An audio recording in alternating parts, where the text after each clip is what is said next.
자, 1페이지 그냥 한번 쭉 읽어보면 뭐 어렵지 않을 거고, 이런 거 굳이 설명 일일이 다 안 할게, 얘들아. 문제, 그냥 여기는 가볍게 문제 풀면서 다시 감 참는 정도로만 쓰자. 자, 그래서 2페이지 보면 다들 알지, 얘들아? 2페이지 맨 아래 연산법칙에서 거기 있는 거 외울 거 단 한 개도 없는 거 알고 있지? 기억나지, 얘들아? 당연한 얘기들이지. 써 있는 거. 한번 쭉, 뭐, 볼 것도 없다, 그지? 당연한 얘기들 쭉 써 있고. 3페이지에서 이제 연산법칙이 제대로 나오는데, 여기서 너희가 중요한 것들이 있지. 자, 연산법칙에서 세 가지. 교환이 있고, 결합이 있고, 분배가 있는데, 교환은 말 그대로 물리적인 순서를 바꾸는 것. 바꿨을 때 똑같다. 그럼 얘들아, 교환법칙 성립 안 되는 거 예시 하나만 들어보자. 뭐 있니? 집합의 연산에서. 있잖아. 집합의 연산에서 교환법칙 성립 안 되는 예. 하나. 자, 얘들아, 집합의 연산법칙이 뭐냐? 집합의 연산기호 뭐 있어? 더하기 빼기 이런 거 없잖아. 그지? 집합의 연산기호 뭐뭐 있니? 합집합, 교집합, 차집합, 여집합. 이게 다야. 그러면 A 합집합 B, A 교집합 B, A 차집합 B, A 여집합 중에서 얘는 뭐 연산이라고 하기 애매하고 요 세 개 중에 알잖아, 얘들아. 교환법칙 성립 안 되는 거 누구? 차집합. 차집합은 같을 수가 없다. 물론 같을 때도 있지, 특이한 상황이라면. 근데 일반적으로는 차집합 성립 안 한다. 차집합은 교환법칙 성립하지 않는다. 이유는 뭐야? 차집합에서 앞에 오는 애가 주어 역할을 하잖아. 그지? A에서 B에 해당되는 애를 제거한다고. 얘는 B에서 A에 해당되는 애를 제거한다니까 두 개가 다르게 나오지. 그래서 교환법칙은 차집합이 일반적으로 성립하지 않는다. 요거 기억하면 되고. 다음 결합법칙은 단독으로 보기보다는 분배법칙과 비교해야지. 자, 중요한 건 여기지. 결합과 분배를 구분해야 되는데, 자, 결합은 너희가 알다시피 괄호를 이용하는 거지. 그래서 결합법칙은 A 합집합 B 합집합 C가 있다면 얘를 괄호로 B와 C의 합집합을 먼저 해도 상관없다 이거잖아. 그치? 다음 분배법칙은 이거랑 비슷한데 분배법칙은 뭐 떠올리면 돼? 결합법칙은 괄호를 통해서 연산 순서를 바꾼다 라는 거라면 분배법칙은 너희가 떠올려야 되는 거? 곱셈 공식이지. 또는 인수분해.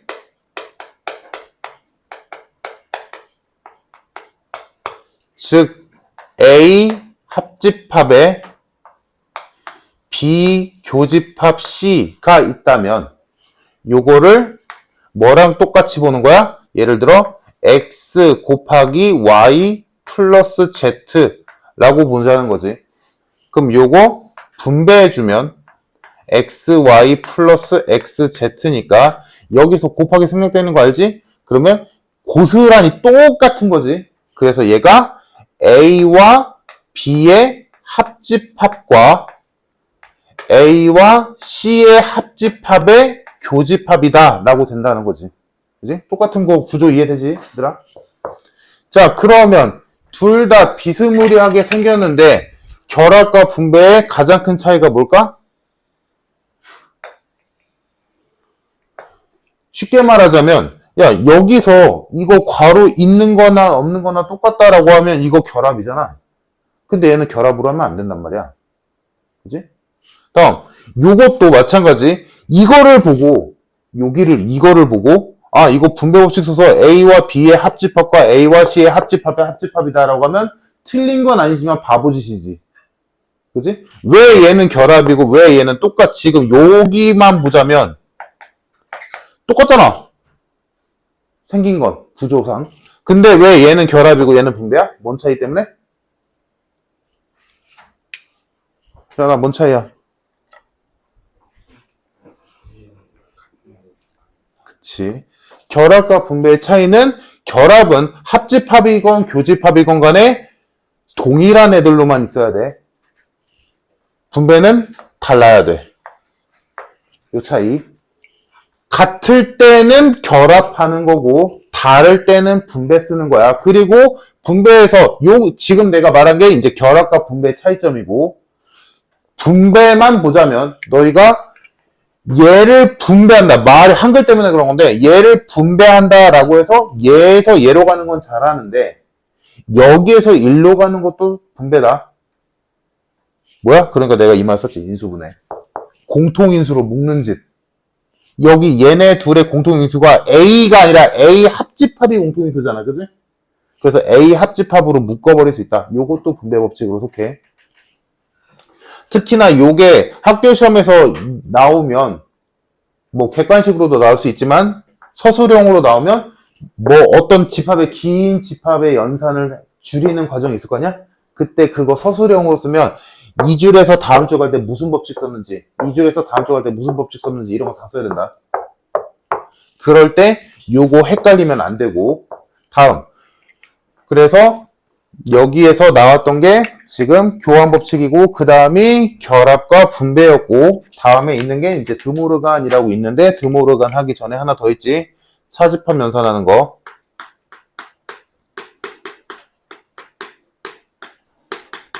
이 책이 없냐? 없네? 왜 없냐? 자, 차집합 변환 법칙 하나 있지. 뭐 법칙이라고 하지 않았고 기억나니 얘들아? A 차집합 B 뭘로 바꿨어? 이거 무조건 바꾸는 거다. 뭘로 바뀌어? A 교집합 B의 여집합 앞에 거 그대로 두고 뒤에 거의 여집합과의 교집합으로 바꾼다. 오케이? 기억해야 돼. 자, 이렇게 바꾸는 게 차집합의 변환. 즉 만약에 다른 예를 들자면 B 차집합 A 여집합은 B와 A의 교집합 이렇게 되겠지. 앞에 거 그대로 뒤에 거의 여집합과의 교집합. 뭐 얘는 무수히 많겠지. 여튼간에 이제 얘가 딱 정확한 규칙인 거고. 자, 이 차집합 변환을 할 때 너희가 명심해야 되는 거 생각해봐 얘들아. 얘를 이렇게 바꿀 수는 있다라고 했지만 실제로 A 차집합 B 벤 다이어그램으로 표현해 보자면 A 차집합 B는 A에서 B에 속한 부분을 날리라 라는 얘기니까 여기잖아. 그러면 이 부분이라는 걸 바로 알 수 있는 건 얘냐 얘냐. 이거지? 이거 훨씬 보기 편하잖아. 그지? 그래서 차집합이 단독으로 있으면 그냥 얘 쓰는 거야. 굳이 왜 바꿔? 얘가 더 편한데. 근데 얘를 바꾸는 이유는 뭐야? 언제? 연산할 때. 긴 식을 줄일 때는 차집합은 연산을 못해. 차집합은 그냥 이대로 끝이야. 근데 교집합이나 합집합 이런 애들은 얼마든지 연산을 이런 걸 통해서 줄여낼 수 있지. 그지? 그래서 차집합이 단독이면 그래서 차집합으로 되어 있는데 얘가 어디 있는지만 알면 돼. 그러면 그냥 차집합 냅두는 거야. 굳이 배웠다고 이걸 매번 바꾸는 게 아니라고. 알겠지? 다음. 식을 줄여야 돼. 연산을 통해서 식을 줄여야 되는 상황인데 차집합이 있어. 그러면 무조건 바꿔야지. 오케이? 자, 요게 차집합이었고 다음이 드모르간.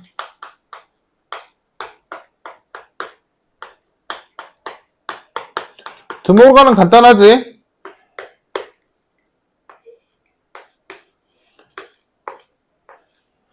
자, 드모르간은 여집합을 분배하는 방법에 대한 거지. 여집합을 분배할 때 여집합이 양쪽에 둘 다 들어가지만 뭐다? 교집합과 합집합이 반대로 바뀐다. 요거서 그래서 객체가 뭐든 간에 여집합을 분배시키면 걔네 둘을 연결짓는 애가 교집합과 합집합이 바뀐다. 요게 드모르간.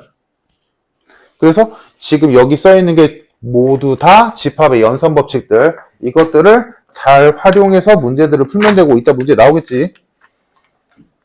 다 뭐 유한집합의 원소의 개수 뭐 이딴 거 뭐 그냥 가볍게 보면 되는 거고. 자, 이제 문제로 해보자. 4페이지.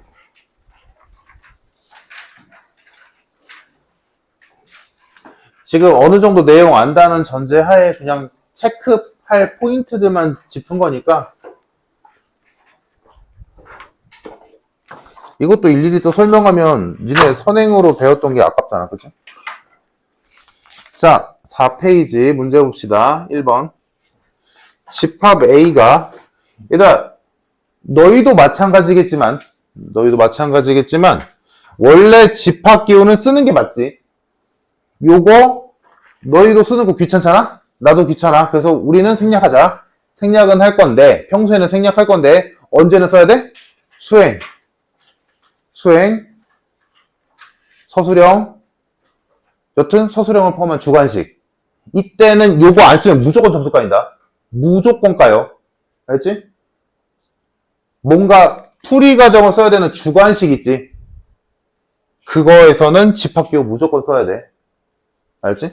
근데 너희도 그렇고 나도 그렇고 평소에는 귀찮으니까 일단 생략하자. 귀찮으니까. 자, 집합 A의 원소가 1이랑 2고 알아들으면 되는 거니까 지금은. 자, 집합 B의 원소는 2랑 4인 상황. 이때 집합 C가 있는데 오랜만이다, 그지? 요거는 써볼게. 집합 C의 원소는 누구야, 얘들아? 거기 써있는 거 읽으면 되잖아. 집합 C의 원소 누구니? A, B지. 이렇게 표현하는 거 뭐라고 불러? 이렇게 문제 풀면서 조금씩 복습하자고. 집합을 이렇게 표현하는 거. 거기 문제 써있는 거 보면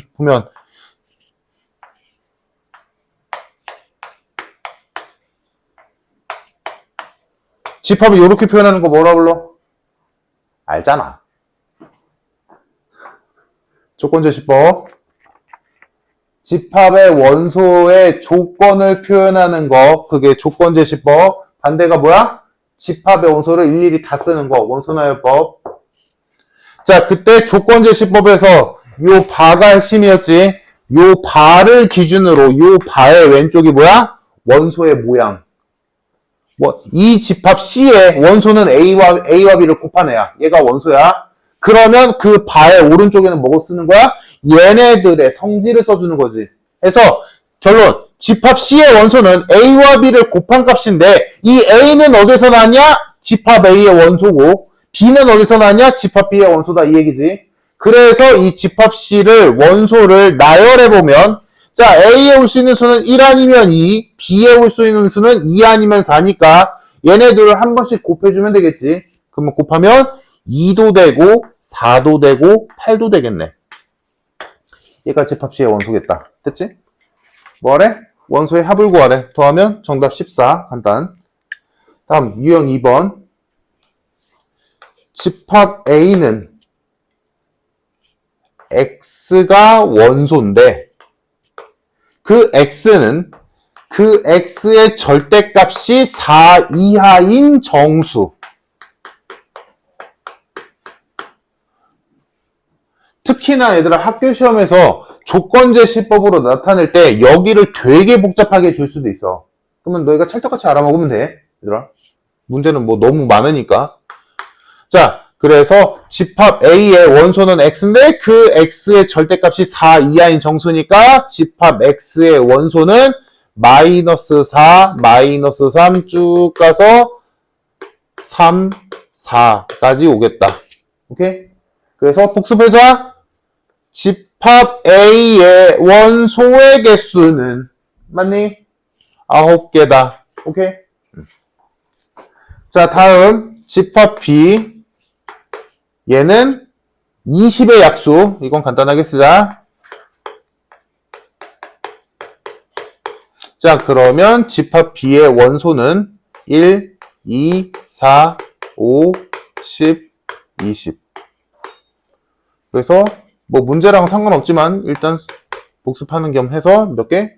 6개. 이 상태. 뭐야? 뒤 안 봤는데? 자, 여튼 요거 2개 더하시오. 정답 15. 괜찮지? 값만 다시 되돌리면 되더라. 자, 밑에 유제 1, 2번 해봅시다. 후딱후딱 나가자. 오늘 목표는 요렇게 해서 명제까지 한번 나가보자. 명제까지. 제가 오늘은 좀 괴로울 수 있거든? 근데 지금 어쩔 수가 없잖아?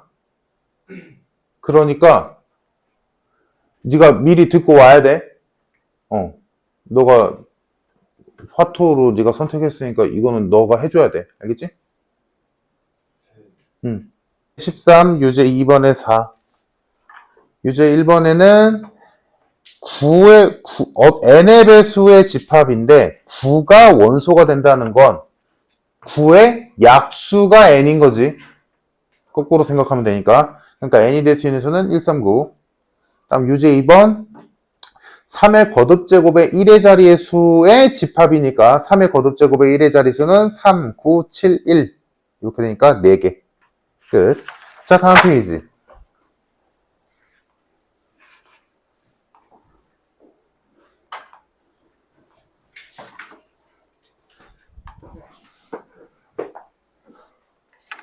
그래서 짧은 기간이지만 지금 여기 집합 명제 부분 잘 해놓으면 니네 2학기 편하다.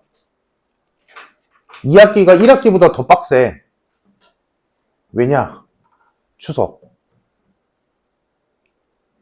거의 1주 이상이 통으로 날아가거든? 그래서 되게 빡빡해. 그 일주일이 좀 커. 진도에서. 자, 이왕 3번 보자. 이번에 추석 연휴 봤냐? 니네 달려? 미친 수준이. 그러니까 기말 범위.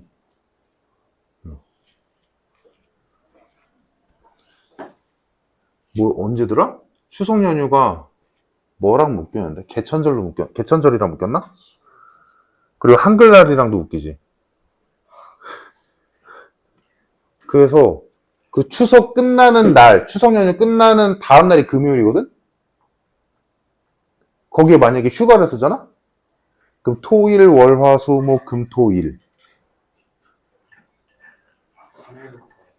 3일이 무슨 요일이야? 금요일부터 9일. 그러면 금, 토, 일, 월, 화, 수, 목, 금, 토, 일.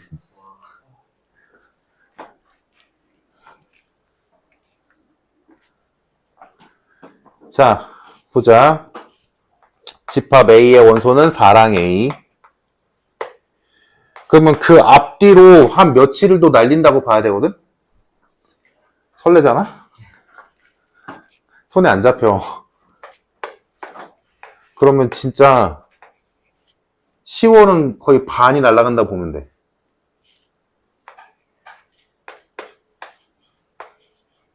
자, 집합 A와 집합 A의 원소가 이렇게 생겼는데 A가 B의 뭐다? 부분집합이다. A의 값을 구하시오. 그러면 A에 있는 모든 원소가 B에 들어가야 돼. 근데 A는 4를 무조건 갖고 있지. 그 말은 얘 아니면 얘가 무조건 4야. 그 말은 얘가 4다, 얘가 4다라고 해서 A 값 정해서 진짜 되는지 확인하면 되겠지. 그게 낫겠다. 자, 그래서 첫 번째 4가 2A랑 똑같다 라고 한다면 A는 2겠네. 그럼 A가 2인 상황이라면 집합 A의 원소는 4랑 2인 거고 집합 B의 원소는 1이랑 4랑 2니까 4 더하기 6해서 10 이렇게 되겠지. A가 B의 부분집합이니? 안 되지. 탈락. 다음 두 번째 4랑 A제곱 플러스 3A가 같다라고 본다면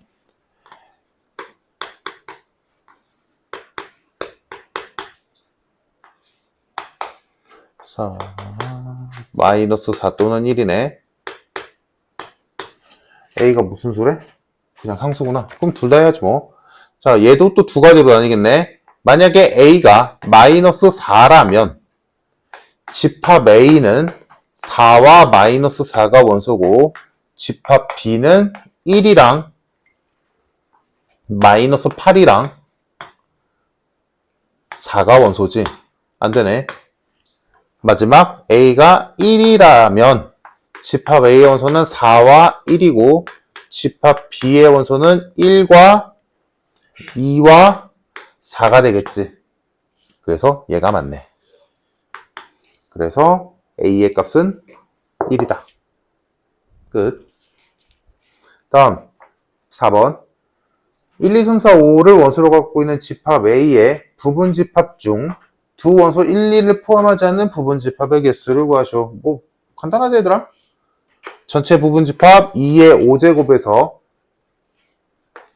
1, 2를 포함하지 않는 데 있으니까 두 개 원소 빼버리면 되지. 지수에서 8개.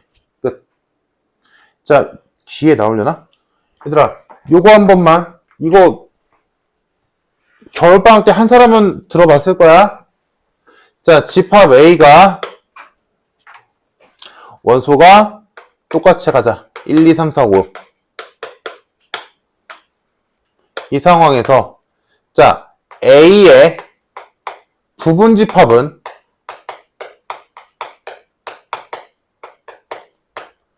2의 5제곱계지. 다음 A의 진부분집합은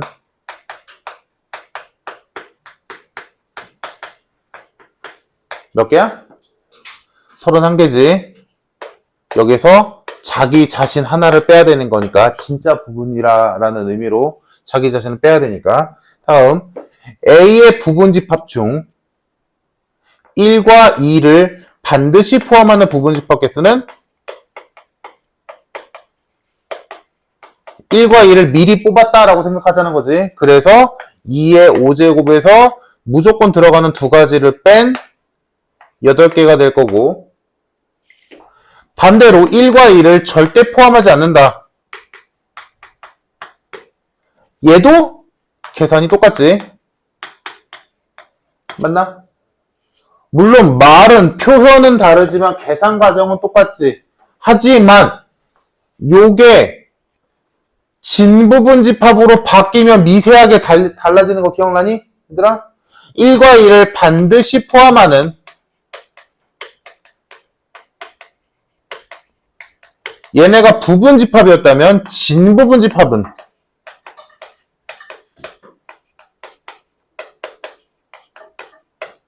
(1과 2를) 절대 포함하지 않는 진부분집합은 자 얘네들은 똑같아서 얘네들은 똑같니 다르니? 다르지. 이거 몇 개일까? 이거 몇 개일까? 1과 2를 반드시 포함하는 진부분집합 7개. 얘는 8개. 차이 기억나니? 얘들아, 진부분집합은 뭐야? 자기 자신을 제외한 부분집합이지. 그치? 그러면 여기 있는 모든 뭐가 됐든 간에 진부분집합이라는 건 1, 2, 3, 4, 5라는 집합은 빼야 돼. 그러면 이 첫 번째 경우 1과 2를 반드시 포함하는 부분집합 안에 진부분집합은 나중에 생각하자. 1과 2를 반드시 포함하는 부분집합 안에 1, 2, 3, 4, 5 있어 없어? 있지. 1과 2를 반드시 포함하는 부분집합 중에서 1, 2, 3, 4, 5 있을 거 아니야? 그러니까 1과 2를 반드시 포함하는 부분집합 8개 있잖아. 그지? 그 8개 중에 1, 2, 3, 4, 5라는 집합이 있지. 그러니까 빼야지. 한 개를. 근데 1과 2를 절대 포함하지 않는 부분집합은 8개가 있잖아? 계산은 똑같으니까 그 8개 중에서 1, 2, 3, 4, 5라는 집합이 있냐고. 없잖아. 1과 2를 포함하지 않는 부분집합에 1, 2, 3, 4, 5는 없잖아. 그러니까 뺄 게 있어 없어? 없어. 그래서 그대로야. 안 변해. 내 말 이해됐지 얘들아?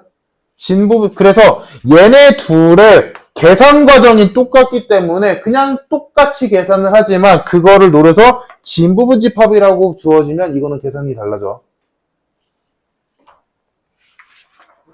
이런 것도 한 번쯤은 봐도 좋고. 자, 그래서 유제 3, 4번 해봅시다. 자, 유형 5번. 전체 집합은 1부터 10까지의 자연수고 집합 A는 짝수, 집합 B는 6의 약수. 이때 A와 B의 여집합의 교집합을 구하시오. 당연히 차집합으로 바꿔야 되지, 그치? 단독일 땐 무조건 차집합이 편하겠어. 물론 있는 그대로, 책처럼 있는 그대로 해도 되지만 이걸 있는 그대로 하는 바보는 없지. 그래서 집합 A의 원소가 2, 4, 6, 8, 10. 집합 B의 원소 1, 2, 3, 6이니까 A 차집합 B는 2 없어지고 6 없어지니까 4, 8, 10으로 구성되겠다. 다 더하시오. 정답 22. 19. 다음 유형 6번. 집합 A, B에 대하여 자, 집합 A가 1, 2, 3이 원소, 집합 B가 2, 3, 4, 5, 6, 7이 원소인데 자, 모르는 집합 X가 있었어. 자, 이때 A와 X의 교집합은 3이고 B와 X의 합집합은 B다. 이거를 만족시키는 집합 X의 개수를 구하시오. 둘 다 해석이 중요하지. 아래 거 먼저 하자, 얘들아. 얘들아, 어떤 두 집합의 합집합이든 교집합이든 뭔가를 했을 때 둘 중에 하나가 나왔다는 건 특이한 상황이지. 맞지, 얘들아? 원래는 두 집합의 합집합이든 교집합이든 뭔가를 하면 또 다른 무언가가 나와야 되잖아. 근데 둘을 교집합 또는 합집합을 했더니 둘 중에 하나가 나왔다는 건 어떤 상황? 둘의 부분집합인 상황. 누군가가 누군가의 부분집합 들어가는 상황인 거지. 그러면 상상해보면 되지. 둘 중에 하나니까. 이거 어느 상황이야? B와 X의 합집합이 B가 나오려면 누가 커? B가 커. 요거 해석 벤 다이어그램으로 그리면 X가 B의 부분집합인 상황. 그래야 B와 X의 합집합이 B지. 그지? 물론 이렇게 해도 되겠지. 뭐가 됐든. 자, 아래 거 해석해도 됐고. 그러면 자, 여기에서 우리가 알 수 있는 건 X가 B의 부분집합이므로 X, 만약에 이 위에 게 없어. 그럼 집합 X가 될 수 있는 거 개수는 뭐야? B의 부분집합 개수랑 똑같겠지.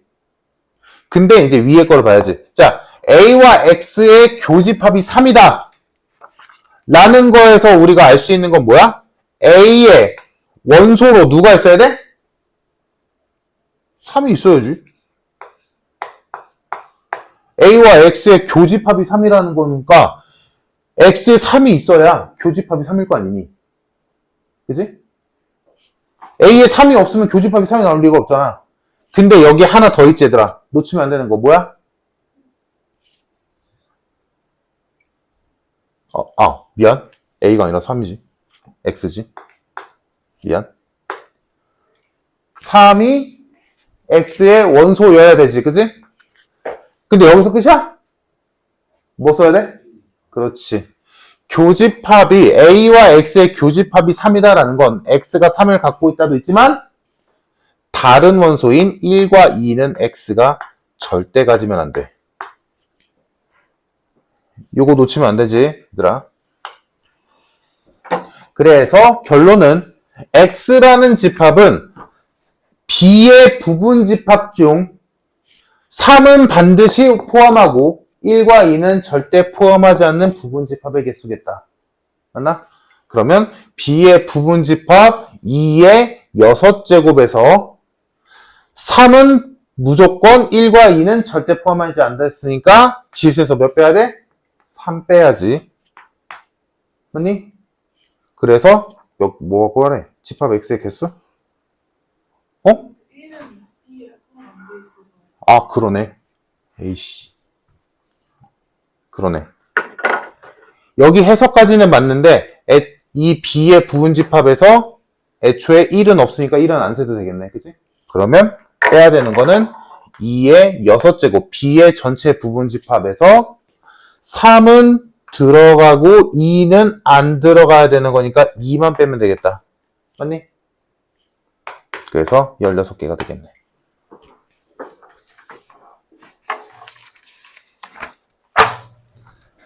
자, 유제 5번, 6번 해봅시다. 봅시다. 집합의 연산. 자, 전체 집합 1부터 7까지 자연수.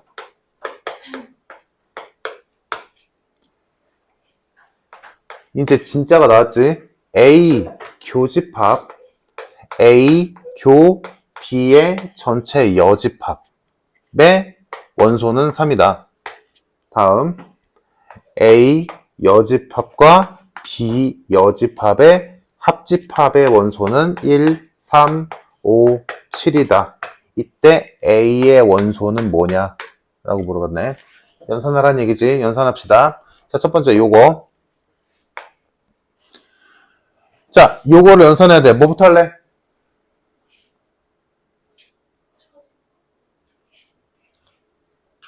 자, 일단 얘를 봐봐. 잘못된 거는 아닌데 이거를 A와 요 부분을 한 덩어리로 보면 A와 어떤 애의 여집합의 교집합이니까 이 전체를 차집합으로 봐도 돼. 그래서 차집합으로 봐서 눈으로 확인해서 어느 부분이구나 라고 알 수 있으면 그렇게 해도 무방해. 내 말 이해되지 얘들아? 결국에 집합의 연산이란 건 만약에 벤 다이어그램으로 실제화 시켰을 때 어느 부분이다 라고 딱 특정 지을 수 있으면 그게 연산 끝이야. 사실은. 근데 그거 말고 다른 방법으로 해보자. 차집합으로 바꾸는 거 말고. 먼저 뭐 할까? 드모르간. 요거 분배하자. 그래서 드모르간으로 A 교집합에 A 여집합과 B 여집합의 합집합 뭐 쓴 거야? 드모르간.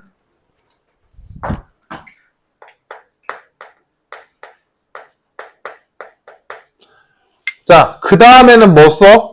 이거 식 바꿀 때? 그 다음 연산 법칙은? 분배. 다르잖아? 분배. 자, 요런 거로 너희가 쓸 줄 알아야 돼. 자, 분배. A와 A 여집합의 교집합과 A와 B의 여집합의 교집합을 합집합하시오지. 자, 근데 보면 얘가 당연한 얘기지. A랑 A 아닌 거랑 겹치는 거 어디야? 없지. 그래서 얘는 공집합과 A 교 B 여집합 간의 합집합이 됐고 아무것도 없는 거랑 어떤 애랑 합치면 얘지. 근데 얘가 이제서야 뭐다? A와 B의 차집합이다. 오케이? 다시 말하지만 아까 말했던 것처럼 얘를 한 덩어리를 보고 얘랑 얘 여집합의 교집합이니까 A와 A 교집합 B의 차집합 이렇게 해서 벤 다이어그램상으로 이거 순수한 A 영역이구나 라고 알아챘으면 그냥 그렇게 해도 돼. 근데 요런 것도 할 줄은 알아야지 당연히. 그러니까 결론은 뭐야? 연산을 하건 어떻게 하건 간에 너희가 결론은 뭐야? 뭘 알아채면 돼? 벤 다이어그램에서 어느 영역이구나 라고 알아채면 되는 거야. 그게 결론이거든. 자, 그래서 결론은 뭐야? A 차집합 B에 해당되는 부분의 원소가 3이다. 요 얘기지. 자, 다음. 요거는 뭐 할게? 드모르간밖에 없지. 드모르간을 써서 A와 B의 교집합의 전체 여집합이 1357이다. 자, 근데 전체 집합이 1부터 7까지니까 A와 B의 교집합의 여집합이 얘네들이니까 A와 B의 교집합은 2, 4, 6이라는 얘기네. 됐지? 자, 그러면 요렇게 두 개를 알고 있는 상황. A 차집합 B는 3이고 A와 B의 교집합은 2, 4, 6이야. 그러면 집합 A의 원소는 누구누구겠어? 일단 교집합이 2, 4, 6이라는 건 A와 B가 2, 4, 6을 둘 다 갖고 있다는 소리지. 다음 A만 단독으로 갖고 있는 게 3이라는 얘기지. 그러므로 A의 원소는 누구다? 2, 3, 4, 6이다.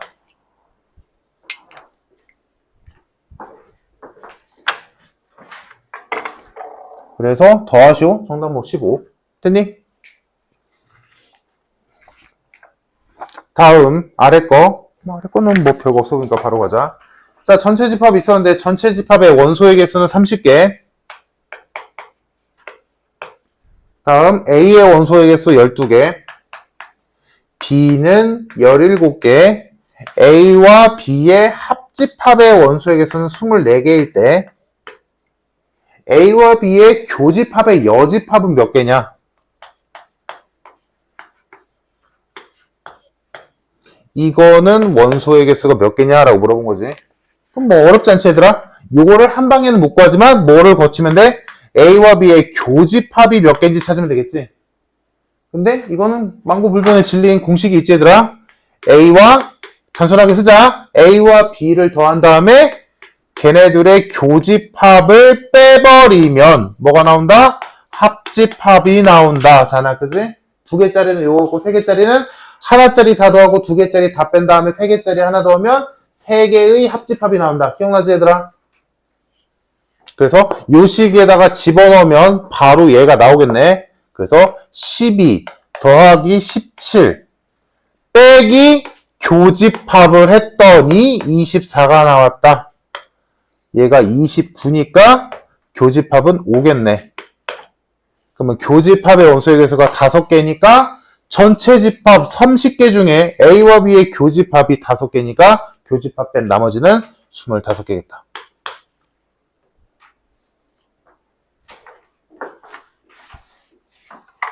간단하지? 자, 유제 7, 8번 해봅시다. 2개 하고 시작. 오전은 너무 빡빡하게는 안 할게. 봐봐. 만약에 야, 좀만 이해해주자. 저 브루이웃이 있으니까 A가 1, 2, 3을 갖고 있어. 만약에 B가 3, 4, 5를 갖고 있다 치자. 이때 A 이걸 빼기가 아니라 마이너스 빼기가 아니라 차집합이라고 부르거든. A 차집합 B는 얘가 주어야. 서브젝트. 그럼 얘가 주어니까 얘에서 얘에 해당되는 걸 제거하라는 얘기야. 그럼 뭘 물어본 거야, 새끼야? 뭐 물어본 거야? 그러니까 차집합이지 집합이잖아 지금. 집합에서 빼기는 없어. 이거 지금 집합이잖아. 빼기는 마이너스는 숫자 간의 관계일 때가 빼기지. 지금 여기 있는 애들은 A, B잖아. 이건 빼기가 없어. 애초에 없어. 언제는 빼기고 언제는 차집합이다가 아니라 빼기가 없어. 오케이? 자, 유제 7번에 14, 유제 8번에 5. 괜찮니? 자, 여기까지 하고 잠깐 쉬었다가 다음 페이지.